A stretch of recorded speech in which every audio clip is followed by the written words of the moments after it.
The rain fell like bullets on the streets of Seoul's Itaewon district. Maya Richardson pressed herself against the wet brick wall of a convenience store, counting the notes in her waterlogged wallet. 3,001. About $2.50. Not enough for dinner. Barely enough for the subway ride back to the cramped studio she shared with 2 other English teachers in Nowon. She'd been in Korea for 8 months. 8 months of teaching conversational English to disinterested teenagers. 8 months of being stared at on the subway.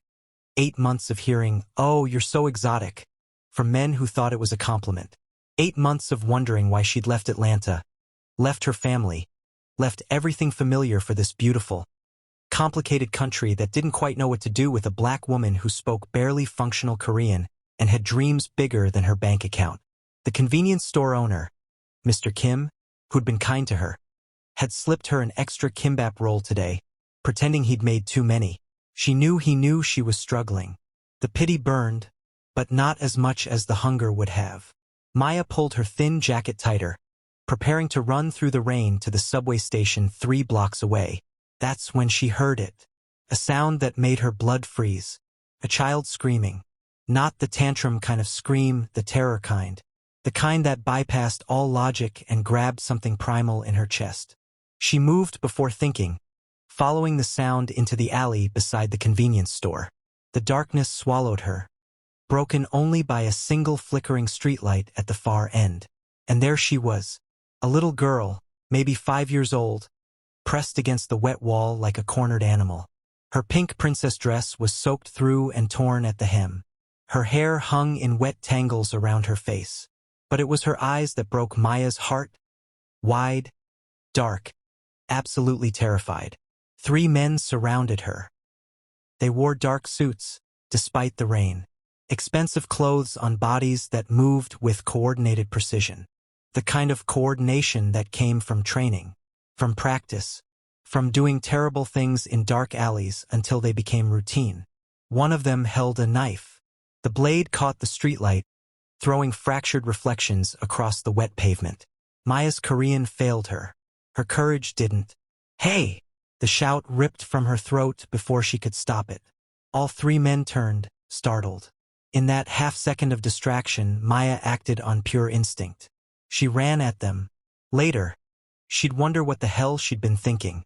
Running at armed men with nothing but righteous anger and 27 years of being underestimated. But in that moment, all she saw was a terrified child who needed someone, anyone, to step between her and the monsters. Maya grabbed the nearest trash can lid, swung it like Captain America's shield at the closest man's head. The metal connected with a satisfying clang. He went down hard. The second man lunged for her. Maya kicked. Her brother had made her take self-defense classes before she left the States, and caught him in the knee. He stumbled, cursed in rapid Korean she was grateful not to understand. The third man, the one with the knife, moved toward the little girl. "No!" Maya threw herself between them. The blade came fast. She felt it.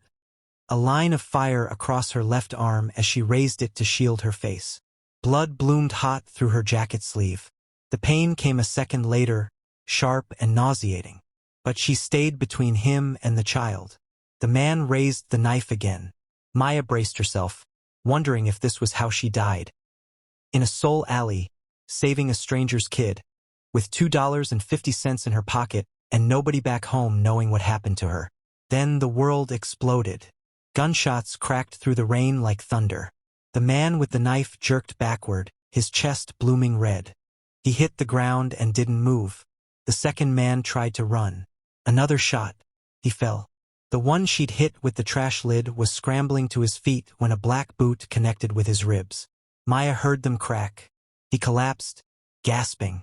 Men in dark suits poured into the alley from both ends. Not 3 or 4, a dozen, maybe more. They moved with military efficiency, weapons drawn, securing the scene in seconds. And then he appeared. Maya had never believed in presence before, not really. But this man, he didn't just enter the alley. He claimed it.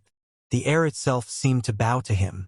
He was tall for a Korean man, maybe 6 feet, with broad shoulders that filled out a black suit so perfectly it had to be bespoke. His face was carved from stone and shadow, sharp jawline, high cheekbones, a mouth set in a line that suggested he'd forgotten how to smile years ago. His hair was styled with calculated precision, dark and swept back from his forehead. But his eyes, God, his eyes, they were black in the dim light, but as he moved closer, Maya saw they were actually a deep, burning brown, and they were locked on her with an intensity that made her knees weak. He moved past her without a word, dropped to his knees in front of the little girl, and his entire being transformed. Sua. His voice was rough, breaking on the name. Baby, I'm here. Daddy's here. The little girl launched herself into his arms, sobbing into his neck. He held her like she was made of glass and gold, one hand cradling her head, the other wrapped around her small body. He spoke to her in rapid Korean, too fast and emotional for Maya to follow, but she understood the tone. She understood the way his voice shook, the way he breathed her in like he'd been drowning and she was air. Maya stood there, bleeding, dripping rain, watching this transformation. This man who just orchestrated the execution of 3 people with the casual authority of someone deciding what to have for lunch was now pressing kisses to his daughter's hair and whispering reassurances that made Maya's chest ache. Finally, he looked up at her. The change was immediate. His expression shifted from a vulnerable father to something else. Something dangerous and assessing and entirely too aware. He spoke in Korean. Maya shook her head, her high school Spanish and broken Korean both failing her spectacularly. English, he tried. His accent was thick, but his pronunciation was clear. Educated. You speak English? Yes, Maya managed. Her arm was really starting to hurt now. She pressed her hand against the wound, felt warmth seep between her fingers. He stood, still holding his daughter, and issued rapid commands in Korean. 2 men immediately approached Maya. She stepped back instinctively. They won't hurt you, he said, his eyes never leaving her face. They're going to take you to the hospital. You're injured. I'm fine. It was a lie. Her vision was starting to swim. You're bleeding. Not a question. A statement of fact delivered with the kind of authority that suggested he wasn't used to being contradicted. You put yourself between a knife and my daughter. The least I can do is ensure you survive the night. One of the men, youngish, with sharp eyes and a professional demeanor, stepped forward. Miss, please, we need to treat that wound. Maya looked at the little girl, who was peeking out from her father's shoulder. Their eyes met. The child gave her a tiny, watery smile. That decided it. Okay, Maya said. Hospital. The man nodded once, satisfied. Good. He shifted his daughter slightly, spoke to her in soft Korean. The little girl nodded, then looked at Maya again. Thank you, she said in careful, practiced English. Thank you for saving me. Maya's heart cracked open. You're welcome, sweetheart. The man studied her face for a long moment. What's your name? Maya. Maya Richardson. Maya. He repeated it like he was tasting the syllables, deciding if they were worthy. Then he nodded once, a gesture that felt like a contract being signed. I am Shin Jae-sung. This is my daughter, Sua. You saved her life tonight. That makes you. He paused, searching for the right English word. Important to me. Very important. Before Maya could process what that meant, her knees buckled. Strong arms caught her, not Shin Jae-sung's, but one of his men, the young one with sharp eyes. He said something urgent in Korean. Shin Jae-sung's expression darkened. Get her to the hospital. Now. Private room, best doctors. And find out everything about her. Everything. Those were the last words Maya heard before the darkness took her. Maya woke to softness. That was the first thing that registered. Soft sheets against her skin, soft light filtering through expensive curtains, the soft beep of medical equipment beside her bed. Her left arm throbbed with a dull, medicated ache. She looked down to find it professionally bandaged, her dark skin contrasting sharply against the white gauze. The hospital room looked more like a luxury hotel suite. Floor-to-ceiling windows showed Seoul's skyline at dawn, the city bathed in pink and gold light. The furniture was teak and leather, the walls a soothing cream. There were fresh flowers on the side table, orchids, expensive ones. This was definitely not the public hospital she'd visited when she'd had food poisoning 3 months ago. The door opened. A nurse entered, saw Maya awake, and smiled. She spoke in rapid Korean. Maya caught maybe one word in 5. "I'm sorry," Maya said. "English? Do you speak English?" The nurse's expression shifted to polite understanding. She gestured for Maya to wait, left the room, returned a minute later with a doctor. Middle-aged professional with excellent English.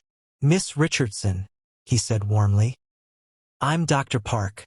How are you feeling?" "Confused," Maya admitted. "And my arm hurts." "That's to be expected. You sustained a deep laceration to your left forearm. 23 stitches. You were very lucky. The knife missed the radial artery by less than a centimeter. A few millimeters to the left and you would have bled out in that alley." The casual delivery of that information made Maya's stomach drop. She'd been that close to dying?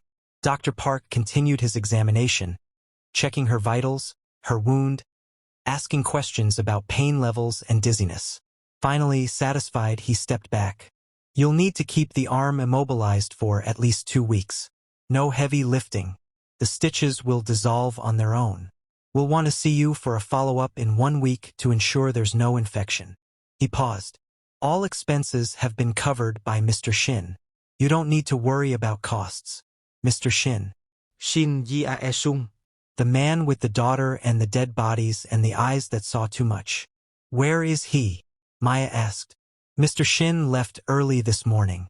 But he left instructions that you're to be given the best care and that he would return to see you." Dr. Park's expression suggested he was being very careful about what he said. "He was quite insistent about your welfare."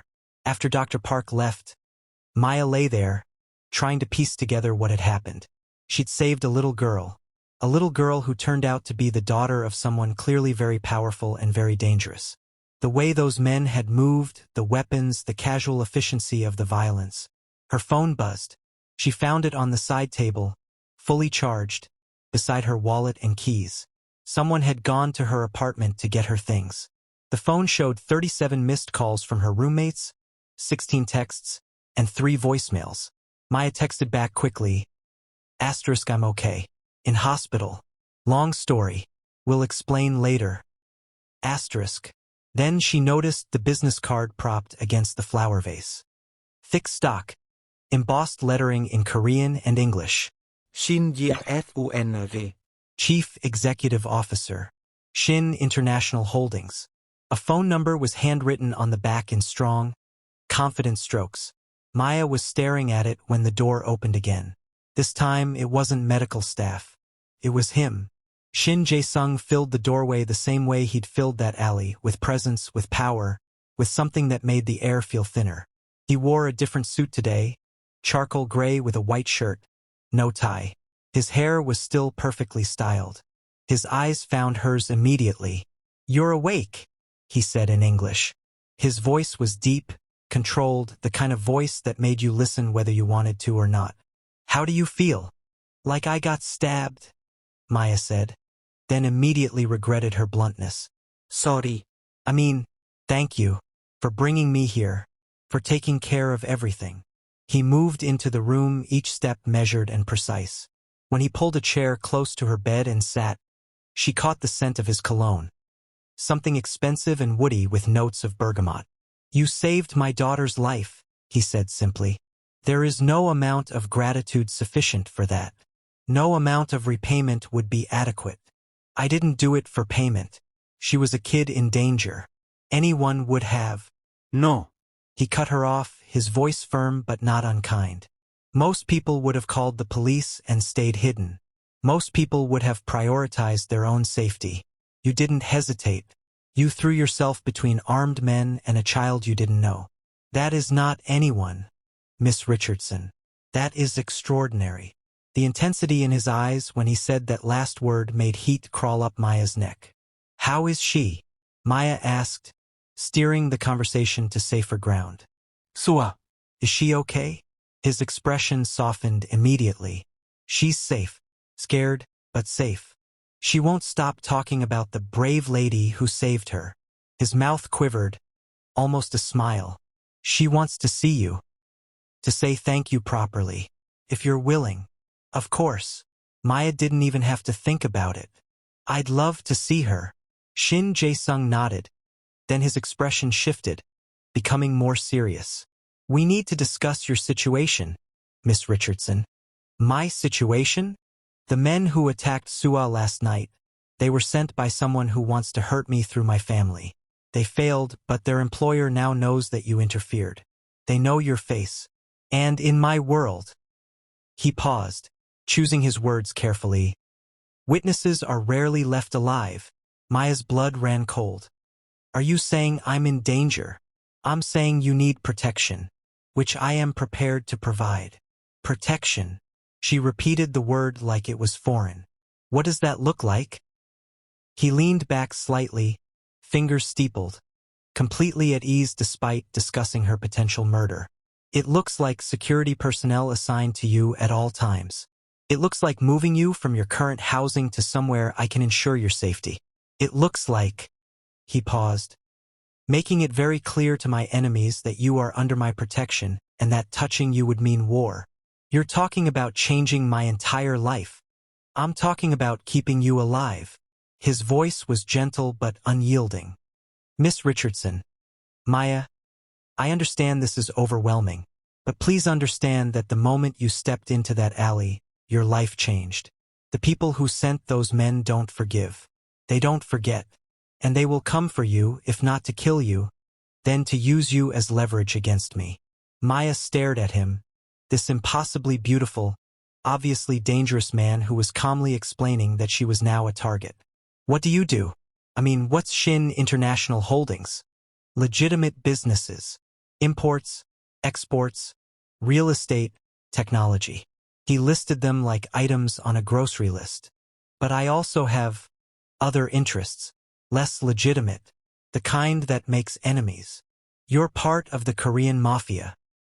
She said it flatly, not a question. That's a crude term, but not inaccurate. He didn't flinch from her directness. My family has been involved in certain organized activities for 3 generations. I inherited the position 5 years ago when my father was killed. The casual way he said that, asterisk killed asterisk, made Maya's stomach turn. So what you're offering is protection from your enemies in exchange for what? For nothing.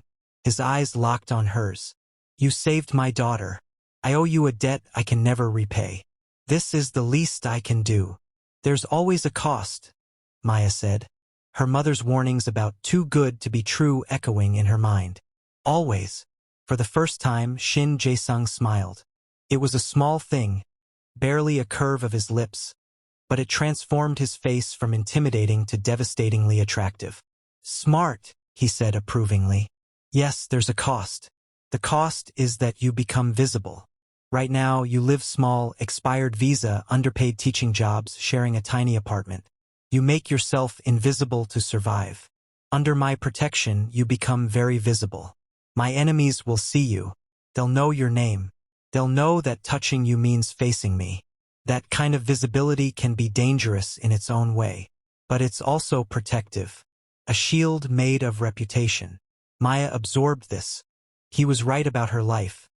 She'd been living small, making herself invisible, trying not to be noticed in a country that noticed her whether she wanted it to or not. I need time to think, she said finally. Of course. He stood, pulled another business card from his jacket. My private number. Call me when you're ready to decide. But decide quickly, Maya. My enemies move fast. He moved to the door, then paused. For what it's worth, I hope you say yes. Sua has already informed me that you're her new best friend and that she'd like you to come to her birthday party next month. Apparently, you're the only person brave enough to deserve an invitation. Despite everything, Maya laughed. She's 5 and already this demanding? 5 and already ruling my entire world, he said, and the affection in his voice was so genuine, so warm, that Maya felt something in her chest crack open. After he left, she picked up his card, ran her thumb over the embossed letters, thought about her life, The invisibility, the struggles, the constant feeling of not quite belonging. Thought about a little girl with terrified eyes and a father who looked at her like she hung the moon. Thought about the way Shin Jae-sung had looked at Maya, like he was seeing something everyone else had missed. She made her decision. 3 days later, Maya was discharged from the hospital with pain medication, strict instructions about wound care, and a security detail that arrived before she'd even signed the discharge papers. The team consisted of 4 people, 2 men and 2 women, all in their late 20s or early 30s, all moving with the kind of coordination that spoke of serious training. The leader was a woman named Ji-woo, compact and efficient with sharp eyes and excellent English. "Miss Richardson," Ji-woo said with a slight bow, "will be escorting you to your new residence. Mr. Shin has arranged everything." "I haven't agreed to anything yet," Maya protested weakly. Ji-woo's expression remained professionally neutral. "Mr. Shin was quite certain you would. He has excellent instincts about these things." The new residence turned out to be a penthouse apartment in Gangnam. Not just any apartment. A 3-bedroom unit on the 40th floor with floor-to-ceiling windows overlooking the entire city. The space was decorated in soft grays and creams, modern Korean minimalism that somehow felt both expensive and comfortable. Maya stood in the middle of the living room, her few belongings looking pathetic in the corner, and tried to process the change. Yesterday she'd been in a cramped studio with 2 roommates. Today she was in what had to be a $1 million apartment with a view that belonged in a magazine. "This is too much," she said to Ji-woo. Mr. Shin disagrees. Ji-woo moved to the windows, checked the locks with professional efficiency. "The building has 24-hour security. All entrances are monitored. We'll have someone on your floor at all times, rotating shifts. You won't see us unless necessary, but we're always close." "This feels like a prison," Maya said. "A really nice prison, but still, it's protection." Ji-woo turned to face her. "The men who tried to kill Sua, they work for Lee Dong-min. He's Mr. Shin's main rival. Very dangerous, very determined. If he learns you interfered with his plans, he won't hesitate to come after you." "Great." Maya sank onto the leather couch. "So I saved a kid and now I'm a target. This is exactly how I thought my year abroad would go." Ji-woo's expression softened slightly. "You did a brave thing, Miss Richardson. Brave things have consequences. But Mr. Shin takes care of his people. You'll be safe here." After Ji-woo left, Maya explored her new home. The master bedroom had a bed so large she could sleep horizontally. The bathroom had a tub big enough to swim in. The kitchen had appliances she didn't know how to use and a refrigerator stocked with more food than she'd seen in months. On the kitchen counter, she found an envelope. Inside was a note in strong handwriting. "Maya, please make yourself comfortable. Everything in the apartment is yours to use. I've arranged for a position at one of my companies if you'd like to continue working.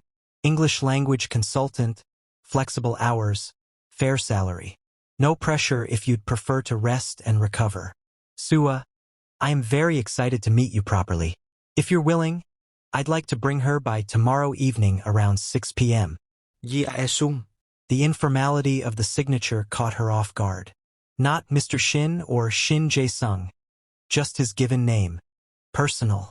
Intimate in a way that made her pulse skip. Maya looked around the apartment again. This was insane. All of it. She should call her mother, explain the situation, and ask for advice. But what would she say? "Hey Mom, I saved a mafia boss's daughter, and now I'm living in a luxury penthouse while armed guards protect me from assassins?" Her mother would have her on the first flight back to Atlanta. Instead, Maya texted the number on Shin Jae-sung's card. * tomorrow at 6 work. I'd love to see Sua. The response came 30 seconds later. Thank you. We'll see you then. *. That night, Maya barely slept. The bed was too soft, the apartment too quiet, her mind too loud with questions and second guesses and the phantom feeling of a knife cutting through her arm. The next day I crawled by. Maya tried to settle in, unpacked her meager belongings, took a bath that could have drowned a small family. She video called her best friend Keisha back in Atlanta and gave her a heavily edited version of events that left out most of the danger and all of the attractive Korean mafia boss. Girl, where are you living? Keisha's eyes went wide. Let me see this place. Maya gave her a tour via phone. Keisha's running commentary of, oh my God, and you cannot be serious, and Maya Richardson, what have you gotten yourself into? Was both comforting and anxiety-inducing. So this man, Keisha said when the tour ended. The father, is he fine? That's not relevant, Maya said. That means yes. Okay. Describe him. I'm not describing him. Height, like 6 feet. Build, broad shoulders. Fit, face. Maya hesitated. Gorgeous, like offensively gorgeous. Sharp jaw, high cheekbones, intense eyes. The kind of face that makes you forget how to form sentences. And he's protecting you out of the goodness of his heart? He says it's because I saved his daughter. Aha! Keisha's tone suggested she wasn't buying it. And you're living in his apartment, wearing his gratitude like a designer coat, and he's stopping by tonight with his kid. Maya, be careful. Men that are powerful don't do anything without a reason. After they hung up, Maya stood at the window, watching Seoul sparkle in the afternoon light. Keisha was right to worry. But what choice did she have? Go back to her old life and hope the assassins didn't find her? At 5:45 p.m., Maya changed clothes 3 times before settling on jeans and a simple black sweater. She'd left her braids down, edges freshly laid, minimal makeup, professional, casual, not trying too hard. The doorbell rang at exactly 6 p.m. Maya opened the door to find Shin Jae-sung holding his daughter's hand. Sua wore a pink dress with white flowers and her hair in 2 perfect pigtails. Her father wore dark slacks and a white button-down with the sleeves rolled to his forearms. Somehow, he made casual look like a photo shoot. Maya! Sua launched herself forward.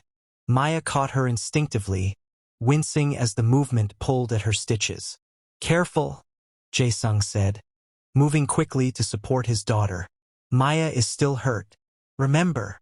Sorry, Sua said in careful English, looking up at Maya with huge, apologetic eyes. I just wanted to hug you. It's okay, sweetie. Maya crouched to Sua's level, ignoring the ache in her arm. I wanted to hug you too. Sua wrapped her small arms around Maya's neck, gentle this time. Thank you for saving me. Daddy says you're a hero. Over Sua's shoulder, Maya met Jae-sung's eyes. The look on his face, soft and warm and grateful, made her chest tight. Can we come in? He asked, one hand resting on his daughter's back. Of course. Maya stepped aside. Let them enter. Sua immediately began exploring, oohing and eyeing over the big windows and the fancy kitchen. Jae-sung stayed near Maya, his presence impossible to ignore. How's the arm? He asked. Healing. The doctors said I was lucky. Luck had nothing to do with it. You were brave. He said it simply like it was fact. Most people freeze in dangerous situations. You didn't. I didn't really think. Just acted. That's what makes it brave. He moved to the windows, watching his daughter point excitedly at the view. Sua hasn't stopped talking about you. She's drawn you at least 15 pictures. All of them feature you punching bad guys with what I think is supposed to be a trash can lid. Maya laughed despite herself. I did use a trash can lid. It was all I had. Most people would have had nothing. You made something work. He turned to look at her, his expression intense. Thank you, Maya. I don't know if I've said that enough. Thank you for my daughter's life. Before Maya could respond, Sua came running back. Daddy, can we stay for dinner? Please? I want to have dinner with Maya. Jae-sung looked at Maya, one eyebrow raised in silent question. I'd love that, Maya said. But fair warning, I haven't figured out most of the kitchen equipment yet, so it might be takeout. I know all the best restaurants, Jae-sung said. What do you like? They ended up ordering Korean fried chicken, Sua's favorite, and eating at the dining table while Sua chattered nonstop about her school, her friends, and her upcoming birthday party. You have to come, Sua insisted, looking at Maya with absolute certainty. It's at the big hotel with the princess room, and there's going to be a bouncy castle and a magician, and Daddy said I can invite anyone I want, and I want you. Sua, Jae-sung said gently. Maya might be busy. I'll be there, Maya interrupted. If it's okay with your dad. Jae-sung's eyes met hers across the table. Something passed between them. Understanding, gratitude, connection. It's more than okay, he said quietly. After dinner, Sua started yawning. Jae-sung gathered her up easily, settled her against his shoulder. She was asleep in seconds, one small hand fisted in his shirt. I should get her home, he said softly, standing with the kind of grace that suggested carrying sleeping children was routine. Thank you for tonight, for being so kind to her. Maya walked them to the door.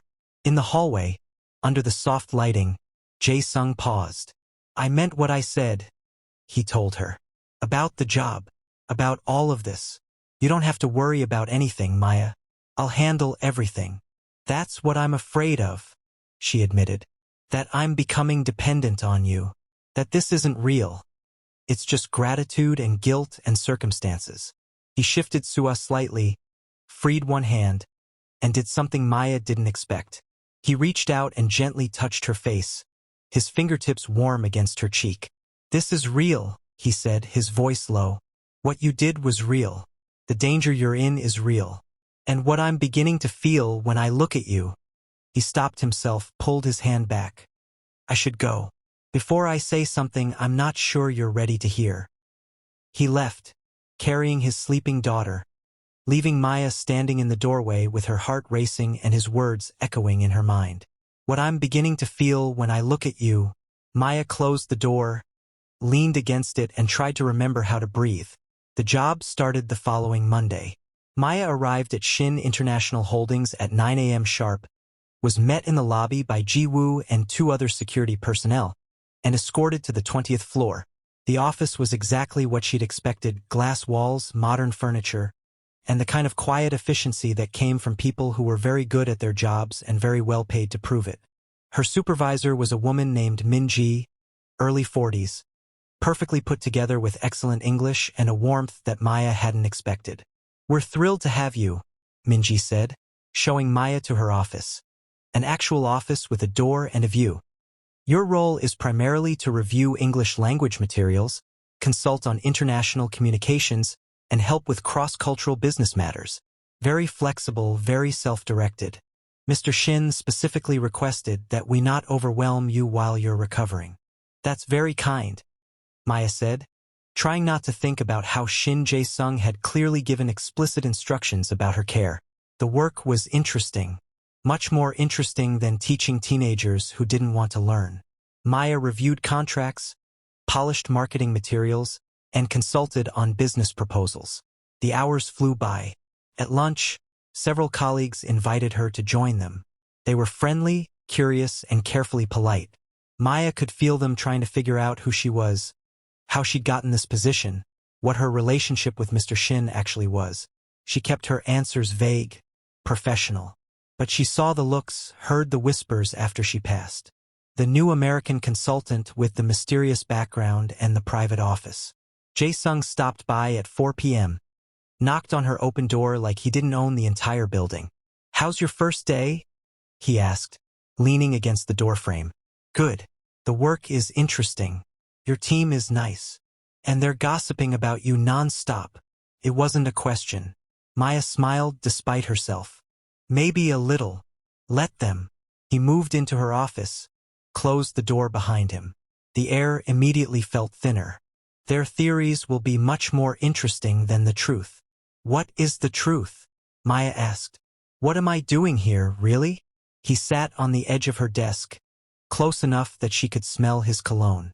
You're here because I want you close enough to protect. Because Sua asks about you every day and gets sad when I can't tell her when she'll see you again. And because... He paused, his dark eyes searching her face. I like knowing you're in the same building as me. That I can see you if I want to. That I can make sure you're safe and happy and adjusting well. That's not a normal employer-employee relationship, Maya said. her voice quieter than intended. No. He smiled slightly. It's not. Does that bother you? Yes. No. Maybe. Maya wasn't sure anymore. I don't know what this is, she admitted. What we're doing. Neither do I. His honesty caught her off guard. But I know I think about you constantly. Knowing that seeing you makes my day better. Know that when Sua talks about you, it makes me happy that she's bonding with someone good. Someone brave. Someone who'd throw herself in front of a knife for a stranger's child. He stood, his hand resting briefly on her shoulder, the uninjured one warm and solid through her blouse. Take your time figuring it out, he said. I'm not going anywhere, and neither are you. That evening, Maya found herself on the phone with Keisha again. He what? Keisha's voice went up an octave. Girl. He basically just told you he likes you. He didn't say that exactly. He said he thinks about you constantly. He said seeing you makes his day better. Maya. That man is into you and not even trying to hide it. It's complicated, Maya protested. He's my employer. He's protecting me. His daughter is involved.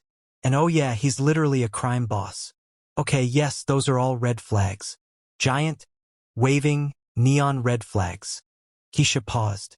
But I've known you your whole life, and I can hear it in your voice. You're into him too. Maya wanted to deny it, but she'd never been good at lying to Keisha.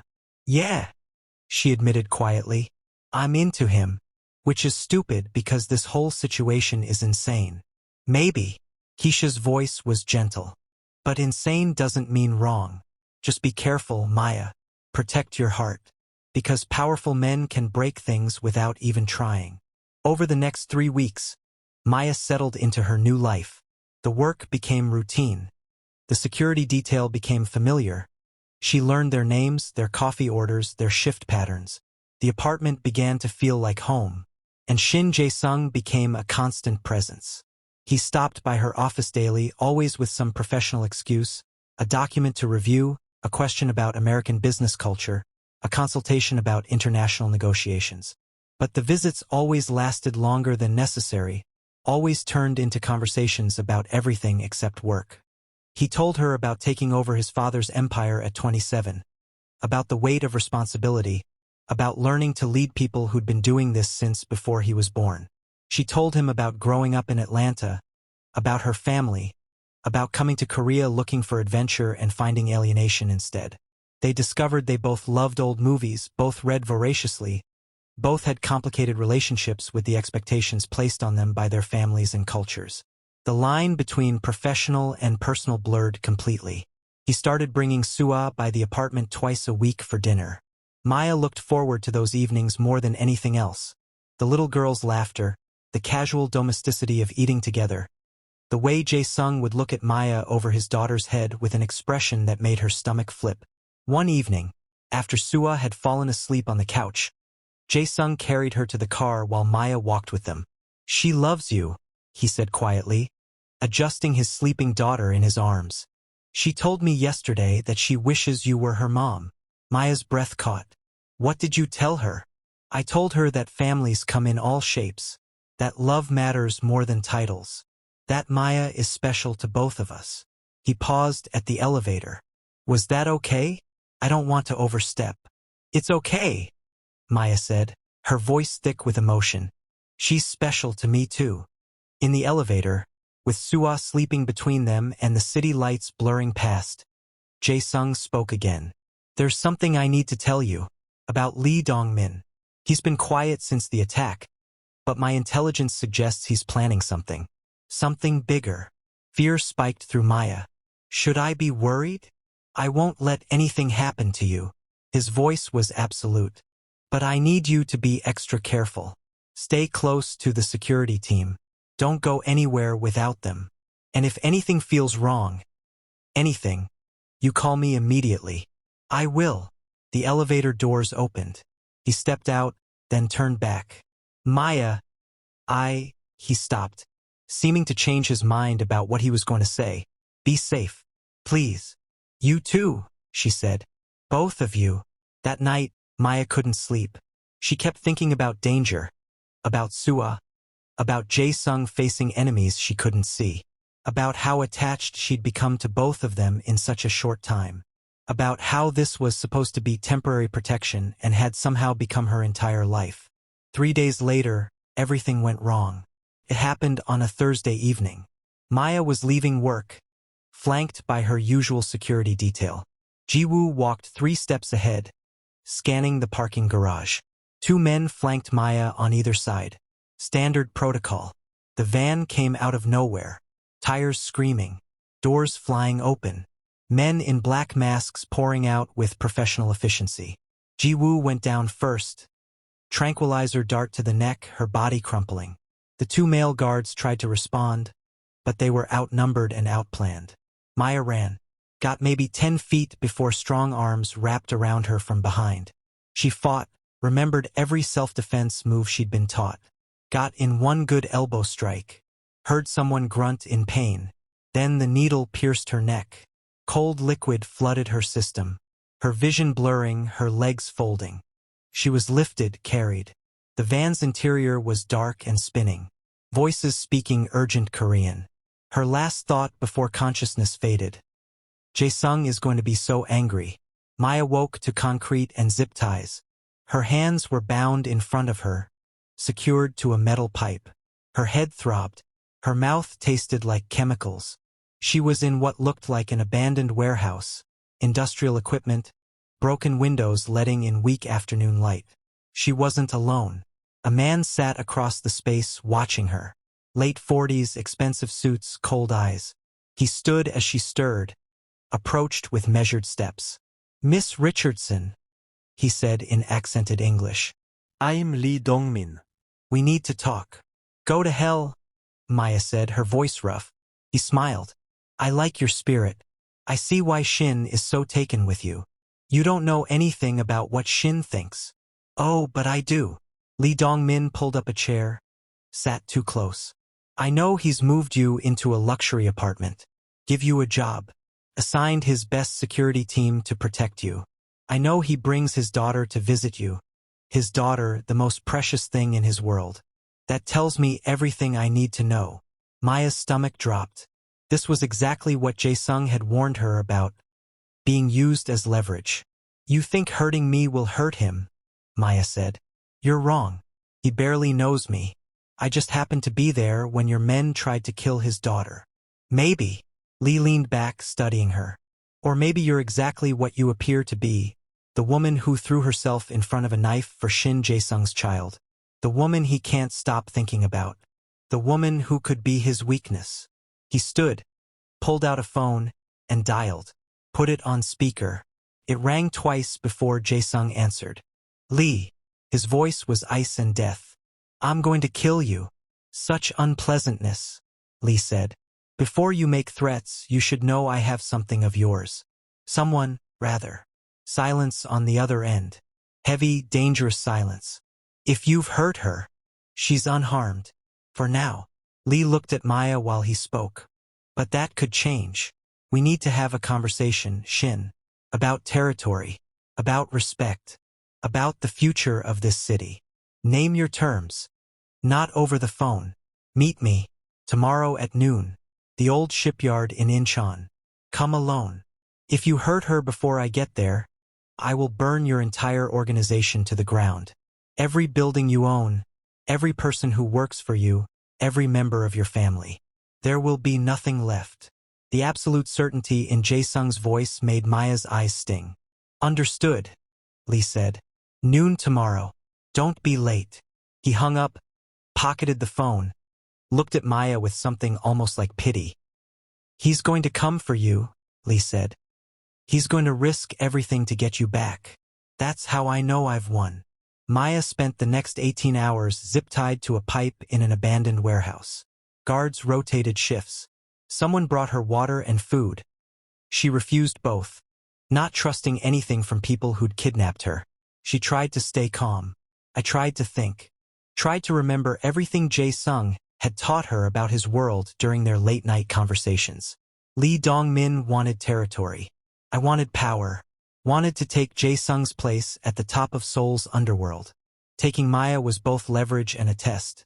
Could he hit Jae-sung where it hurt? Could he prove the great Shin Jae-sung had a weakness? The answer, Maya realized, was yes, because she was absolutely his weakness now, and he was hers. The next day at 11:45 a.m., the warehouse erupted in chaos. It started with gunshots, sharp cracks echoing through the space. Lee's men scrambled. Maya pressed herself against the wall, trying to make herself small. Then he appeared. Shin Jae-sung moved through the warehouse like a death incarnate. Black tactical gear, gun in hand. The expression is absolutely cold. Men fell around him, shot, disarmed, beaten down. His team was with him. Ji-woo, looking furious and bandaged. A dozen others, all moving with precision. It was over in under 3 minutes. Lee Dong-min was on his knees, gun to his head, surrounded. And Jae-sung was walking toward Maya. He holstered his weapon, dropped to his knees in front of her, his hands shaking as he checked her for injuries. "Are you hurt?" His voice was rough. "Did they hurt you?" I'm okay. Maya's voice broke. I'm okay. I promise. He cut her zip ties with a knife, pulled her against him, held her so tightly she could barely breathe. "I thought I lost you," he whispered into her hair. "I thought I was too late. Thought they'd hurt you. Maya, I can't. I can't lose you." She held him back, felt him trembling. This powerful, dangerous man was shaking in her arms. "I'm okay," she said again. "You found me. Always." He pulled back, cupped her face with both hands, his eyes searching hers. "Always, Maya.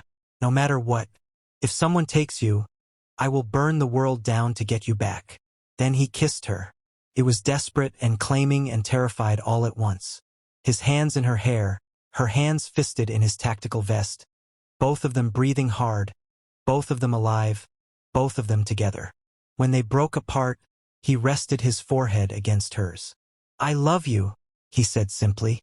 "I know it's too soon. I know this is complicated.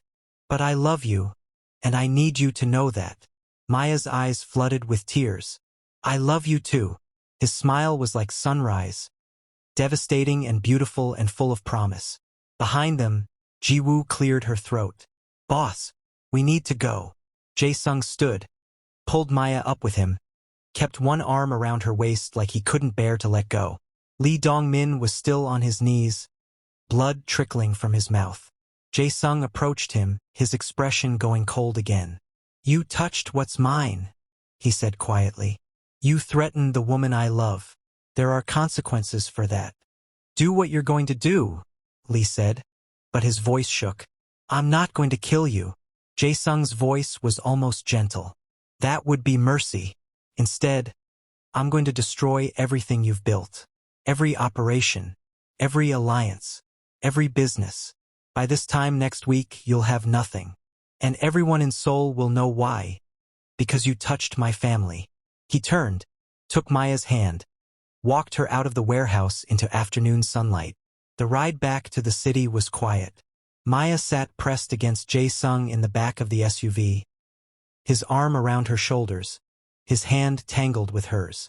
"You have to understand," he said finally, "what you've become to me, to Sua. You're not just someone I'm protecting anymore. You're family, Maya. You're the woman I want to build a life with." "We've known each other for 6 weeks," Maya said, but her voice had no strength behind it. "I know." He turned to look at her. "I know it's fast. I know it's insane. But when you've seen as much death as I have, you learn to recognize life when you find it. And your life, Maya, pure life. You make everything better just by existing in it." She wanted to argue. I wanted to point out all the reasons this was too fast, too intense, too much. Instead, she kissed him again. The next weeks were a blur of security upgrades, meetings with concerned staff, and long conversations about what came next. Lee Dong-min's organization collapsed exactly as Jae-sung had promised. His allies turned. His operations were seized. His reputation, the currency of his world, was destroyed. Jae-sung kept his word. He didn't kill Lee. He did something worse, he made him irrelevant. But the victory felt hollow to Maya, because she'd seen the cost, seen the violence, seen exactly what Jae-sung was capable of when someone threatened his family. He should have scared her, should have sent her running. Instead, it made her understand him better. Not just the protected, sanitized version, all of it. The good, the bad, the dangerous. If I'm going to be with you, if I'm going to be part of Sua's life, I need to know what I'm getting into. He studied her for a long moment. Most people would run from this. From me. I'm not most people. She smiled. I think we established that when I hit 3 men with a trash can lid. His laugh was warm, genuine. Yes, we did. That night, he told her everything. About his father's death, assassination by a rival family. About inheriting an empire at 27 and having to prove himself to men 3 times his age. About the morally gray decisions he made daily. About the violence he'd ordered. The lives he'd ended. The weight of responsibility that never went away. Maya listened without judgment. Asked questions. I tried to understand his world. When he finished, emotionally exhausted, she said simply, "Thank you for trusting me." "I trust you with everything," he said. "With my life. With my daughter. With my heart." The proposal came 2 months later. They were at the apartment Maya now shared with Jae-sung and Sua. They'd moved in together the week after the kidnapping. No longer able to pretend they wanted to be apart. Sua was in bed. They were on the couch. Maya's head on his shoulder, his arm around her waist. "I need to ask you something," Jae-sung said. "Okay." He shifted, reached into his pocket, pulled out a small box. Maya's breath stopped. "I know we're moving fast," he said, opening the box to reveal a ring that made her eyes water. Diamonds surrounded by sapphires, elegant and perfect. "I know most people would say we need more time, but I don't believe in waiting when I've found exactly what I want." He got down on one knee beside the couch. "Maya Richardson, you saved my daughter. Then you saved me. You make every day better just by being in it. You're brave and kind and beautiful, and you see me. Really see me. And don't flinch from what you find. I love you more than I knew it was possible to love someone. So I'm asking you, will you marry me? Will you be my wife? Will you be Sua's mother? Legally, officially, forever?" Maya was crying. Happy tears this time. "Yes," she whispered. "Yes, yes, yes." He slid the ring on her finger, pulled her down to kiss him, held her while she cried and laughed and tried to process that this was real, that she was getting married, that she was going to be Sua's mom. The little girl appeared in the doorway in her princess pajamas, rubbing sleepy eyes. "What's happening?" She asked in English if she was getting better every day. Maya said yes. Jae-sung told her, switching to Korean. "She's going to be your mama." Sua's eyes went wide. Then she ran at them both, launching herself into their arms. All 3 of them tangled together on the floor, laughing and crying and happy. They were married 6 weeks later. Not a huge ceremony, just close family and friends at a beautiful venue overlooking the Han River. Maya wore a dress that made her look like a queen, white silk that flowed like water, fitted to her curves, making her dark skin glow. Her mother and brother flew in from Atlanta, overwhelmed and concerned but ultimately supportive when they saw how Jae-sung looked at Maya, like she hung the stars. Sua was the flower girl, taking her role very seriously, tossing petals with intense concentration. The vows were in Korean and English. Maya stumbled over the Korean parts, making the guests laugh warmly. Jae-sung delivered his in both languages flawlessly, never taking his eyes off her. "I promise to protect you," he said in English, his voice steady. "I promise to cherish you. I promise to be the man you see when you look at me, the better version of myself that you bring out. I promise to build a life with you where our children grow up knowing they're loved, where you're safe and happy, where we face everything together." Maya could barely see through her tears. "I promise to love you exactly as you are. I promise to be brave when things are hard. I promise to be there for Sua, to be the mother she deserves. I promise to build a family with you, messy and beautiful and real." When the officiant pronounced them married, Jae-sung kissed her like they were the only 2 people in the world. The reception was elegant. Good food, better music, speeches that made Maya cry and laugh in equal measure. Sua gave a speech too, reading from a card her father had helped her write. I love Maya because she saved me, because she makes my daddy smile, because she reads me stories and lets me help cook, and because she's brave and beautiful and now she's my mama forever. By the time they got back to their penthouse, newly renovated to accommodate their growing family, Maya was exhausted and happy and so full of love she thought she might burst. Jae-sung carried her over the threshold, tradition meeting necessity since she was wearing heels that were killing her feet. Hi, husband, Maya said as he set her down. Hi, wife. He kissed her, soft and sweet. Thank you for marrying me. Thank you for asking. That night, they built something new together. A marriage. Family. A future. Being Mrs. Shin Jae-sung was more complicated than Maya had expected. There were galas where she wore designer dresses and smiled for the cameras. Business dinners where she represented his empire with grace she'd had to learn quickly.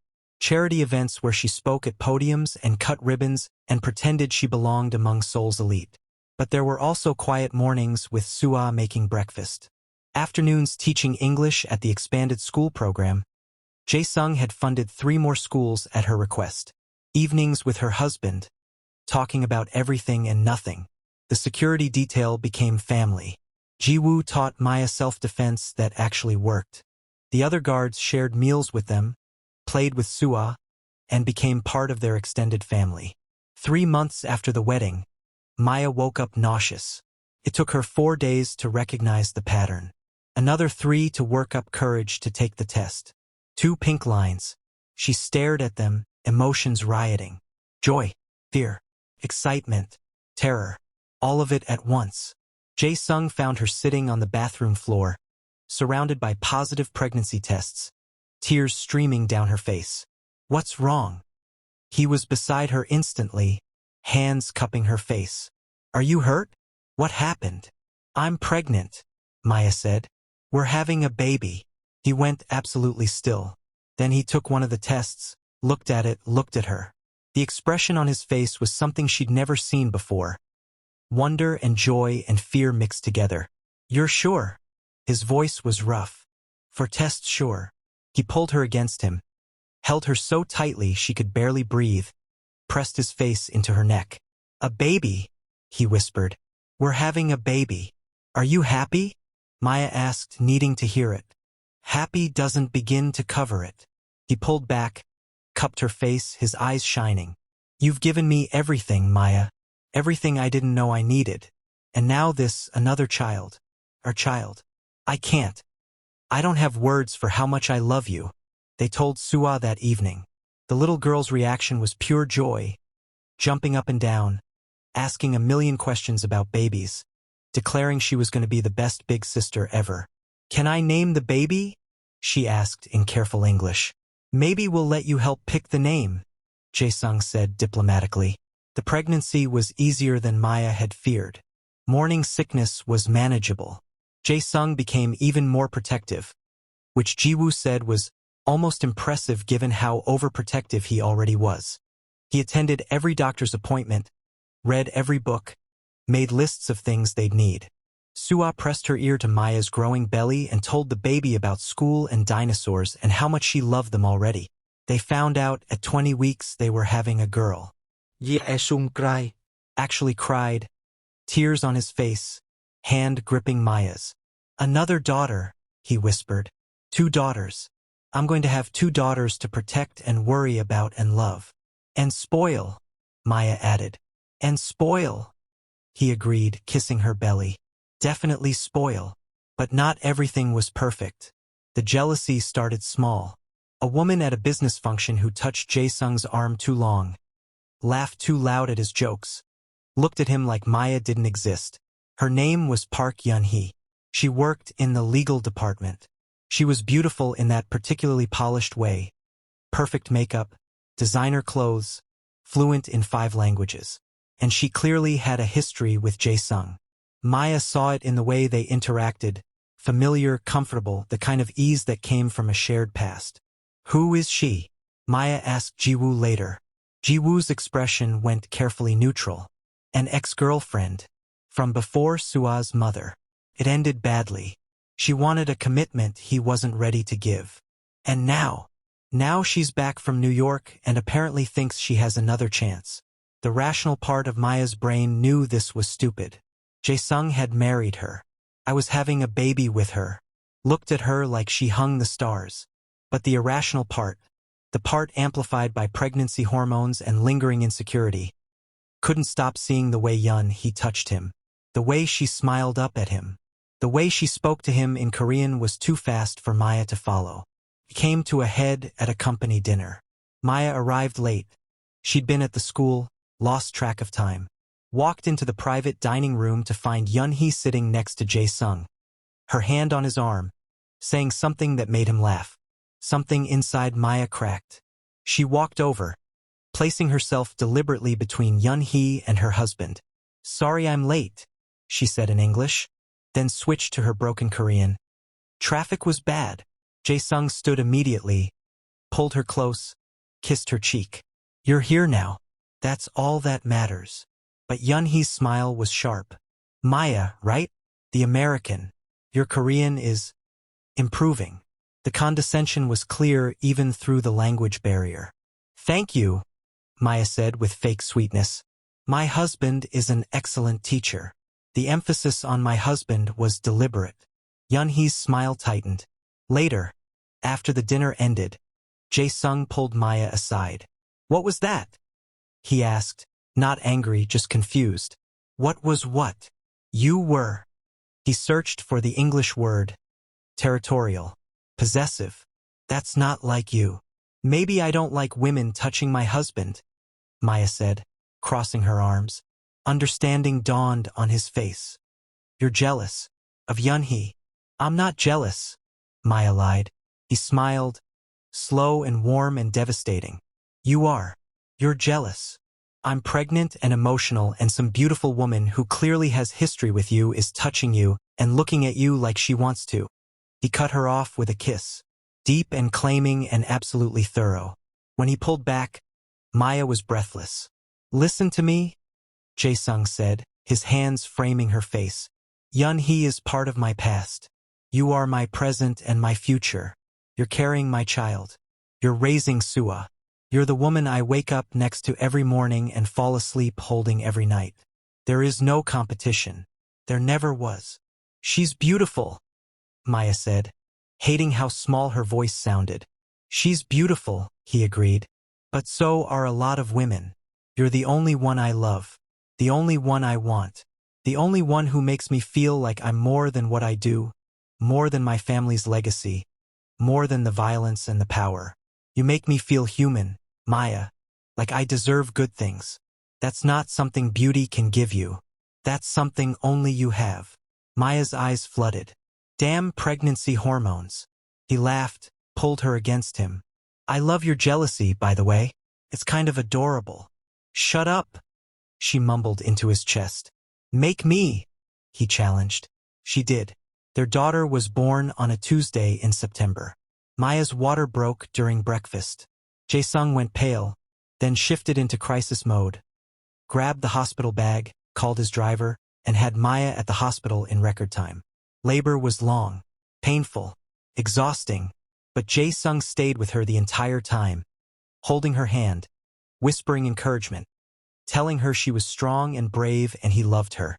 "I hate you," Maya panted during a particularly bad contraction. "I know," he said calmly.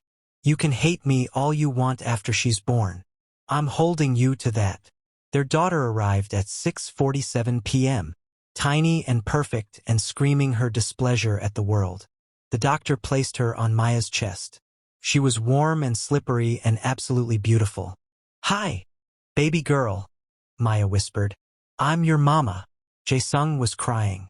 Full tears ran down his face as he touched his daughter's tiny hand with one finger. "She's perfect," he said roughly. "Maya, she's perfect."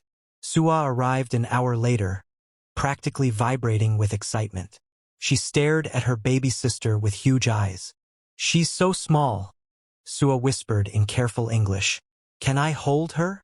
They arranged her carefully in a chair, supported the baby properly, and watched as Sua looked at her sister with absolute adoration. "Hi, baby," Sua said softly. "I'm your big sister. I'm going to protect you forever." Maya looked at Jae-sung. He was watching his daughters with an expression that made her chest ache. Love and pride and wonder all mixed together. "We need a name," he said, not taking his eyes off his children. They discussed options but never settled on one. "Grace," Maya said suddenly. Grace Heun Yu Shin. Jae-sung looked at her. "Grace. Because she's Grace we didn't earn but got anyway. Because she's beautiful and undeserved and absolutely perfect. And Hyunju because she should have a Korean name too. Be connected to both worlds." "Grace Hyunju," he repeated slowly. Then he smiled. "Perfect. She's perfect." The months after Grace's birth were chaos and joy tangled together. Sleepless nights. The particular exhaustion of new parents. Learning to navigate life with an infant and a 7-year-old and full-time careers. But also the sweetness. Watching Jae-sung with their daughter, the way he held her like she was made of glass, the way he'd sing to her in Korean, the way he'd look at Maya nursing with an expression that looked like worship. Sua was the best big sister. Patient and gentle and constantly telling Grace about the world. "Look, this is a dinosaur," she'd say seriously. "Don't be scared. I'll protect you." Maya's teaching program expanded. She opened 5 more schools, hired amazing teachers, built something she was proud of that had nothing to do with being Mrs. Shin and everything to do with being Maya. Jae-sung continued his work, but he'd stepped back from the most dangerous operations, delegated more, and said he had too much to lose now. Said he wanted to be there for his daughter's childhoods. Wanted to be the father he'd never had. They found balance. Built a life that felt real and earned and absolutely theirs. One evening when Grace was 6 months old, Sua at a sleepover with friends. Maya and Jae-sung sat on their balcony overlooking Seoul. The city glittered below them. The same city where Maya had arrived alone and broke and desperate. Where she'd stepped between a knife and a child and changed everything. "Do you ever regret it?" Jae-sung asked. "Meeting me, marrying me, all of this." Maya looked at him like he'd lost his mind. "Never. Not for a single second. Even with the danger? Even with everything that's happened. Especially because of it." She took his hand. "You gave me a life I didn't know I could have. Family. Purpose. Love that feels bigger than anything I'd imagined." He pulled her close. "You saved my daughter. Then you saved me. Made me want to be better. Made me believe I could be better.